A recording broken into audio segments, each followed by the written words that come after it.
Hi everyone, this is going to be just a brief demonstration on how to use Screencast-o-matic in order to capture videos right from your computer screen.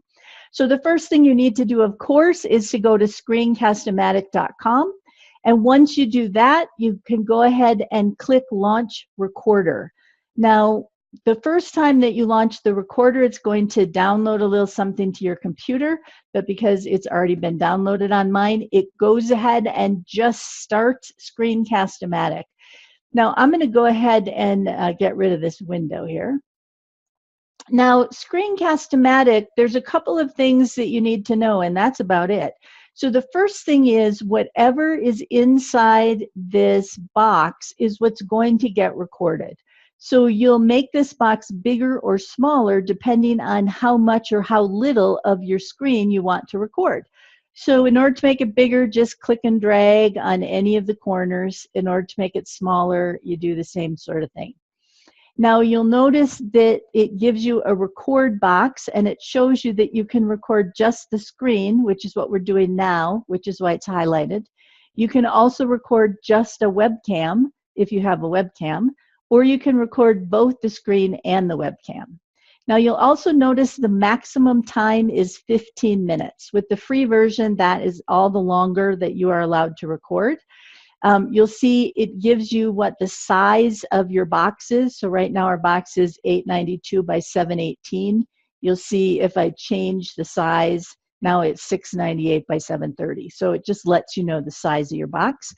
This lets us know that our microphone is working. You can tell that because as I'm talking, the little green bar is moving. And then you also have the option of computer audio and having your computer audio recording as well. Now, you can see here, having your computer audio recorded is something that only works with the Pro version, the paid version. That is not something that works with the free version, which is what we're using. And then there's some preferences you can look at. You're probably not going to want to change any of those. And then down at the bottom, there's the big red record button, which we'll click when we're ready to record. This is the settings box that we see, and then we have the option of canceling. So let's say that I wanted to do a tutorial on how to do something in Microsoft Word. So I'm going to go ahead and launch Microsoft Word. Now you'll see that my box and my Microsoft Word window don't match.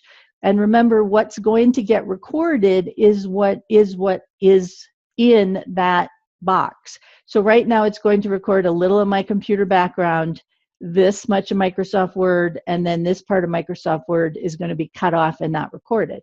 So we can move Microsoft Word inside this box, and then we can either make Microsoft Word smaller so that it fits, or we can make our box bigger so that it fits.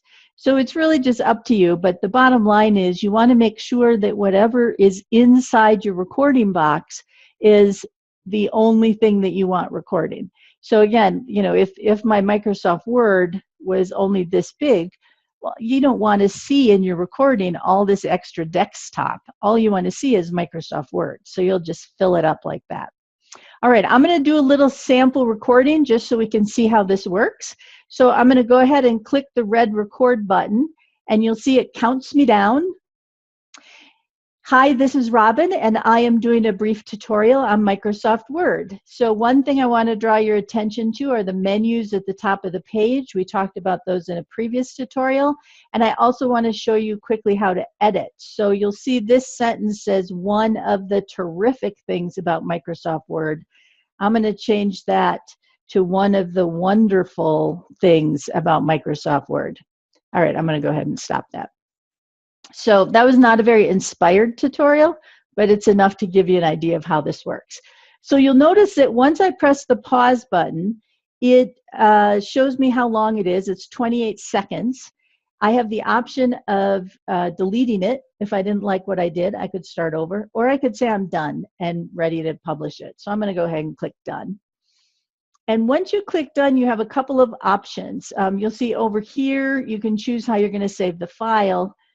Here in the middle is your video, and here at the bottom is your audio track. So for those of you who did audio editing last week, this will look a little bit familiar to you. Here's the play button. We're going to play it in a minute, and you'll see it's going to show us the time as it moves along the timeline, and we have a total of 29 seconds for our video.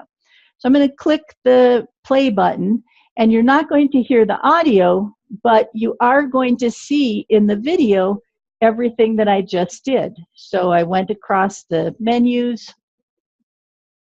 All right, that's enough of that. So you can preview your video to make sure that you like it before you save it. So you have three options for saving. The first option is to save it as a video file that gets saved on your computer. The second option is to upload it to the Screencast-o-matic cloud. So what that does is it takes the video file, puts it up in the Screencast-o-matic cloud, and gives you a link. And what's handy about that is you can share that link with anyone, and they're going to be able to watch your video. What's handy about having your own video file is that on your computer is that it gives you a lot of flexibility. You can upload it to Blogger, you can upload it to Moodle, you can upload it to YouTube, you can, do all kinds of things with it. Now, the third option here is to upload to YouTube. And I have to say, you're welcome to do that if you want. Personally, I don't automatically upload to YouTube from any of my applications. I always save it as a file, and then I upload that file myself to YouTube. And the reason for that is because I often want to put tags on my video file. I might want to trim the beginning or the end of the file, which I can do in YouTube using their editor. So I would recommend that you either save it as a file or that you upload it to the Screencast-o-matic cloud. Now, if you do decide to upload to the Screencast-o-matic cloud, you need to have an account in order to do that. You can get a free account, but you are going to have to, on the Screencast-o-matic website, go ahead and create a user ID and a password. You'll see at the bottom you have the option of editing. That is only for people who are using the paid version of this. Since we're using the free version, we don't get to edit. So we're going to go ahead and just save this as a video file. So I'm going to click on that, and you'll see there's just a few options here that we can change. It tells us that we're saving it as an MP4 file. We're not going to change that, but we can change the file name. So if you just click on that, you can call it My Word Demonstration, and go ahead and hit the Enter key. So now we've changed the file name. And then here we can change the folder that we want to put it in. I'm going to leave it right on the desktop. So I'm going to go ahead and just publish this by clicking the Publish button, which basically saves it to my desktop. I've already, when I was practicing, already created a file. So I'm going to go ahead and just write over that. And you'll see that this is processing fairly quickly. But this was only 29 seconds long. So just brace yourself that if you do a 15-minute video, it's going to take a little bit longer than this in order to process it. Now, once it finishes, it tells you can play the video, you can browse it, you can copy the path, or you can say you're done. So at this point, it's located on my desktop. In fact, if you look over here, you'll see My Word Demo. And so that's my MP4 file right there that I can upload to YouTube. I can upload to one of my Blogger blogs, anything that I want to do with it. I'm going to say done, and I'm going to close this Word window.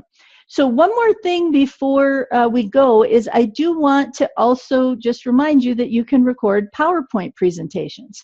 So I'm going to start by launching the recorder again. And then I'm going to close the window once it opens. And then this time, I'm going to do a PowerPoint presentation. So I have a PowerPoint presentation open. I'm going to run the slideshow from the beginning. So you can see that not enough of my slides are captured in this box. So I'm going to make the box a little bit bigger in order to capture this. And then I accidentally went forward. There we go. Now we're at the beginning. I press the record button. It counts me down. And now I can go ahead and record this slideshow. And just like any other PowerPoint slideshow that isn't being recorded, I can click or press the Enter or the page down key in order to advance from slide to slide to slide. And then once I'm done with this, I can go ahead and just press the pause button. It Again, tells me how long it is, 18 seconds. I can trash it, or I can say done, at which point I can go ahead and save the video to my computer or save it to the Screencast-o-matic cloud. So that's all it takes to do a screencast with Screencast-o-matic. It's really very easy and very simple, and I look forward to seeing what you all come up with.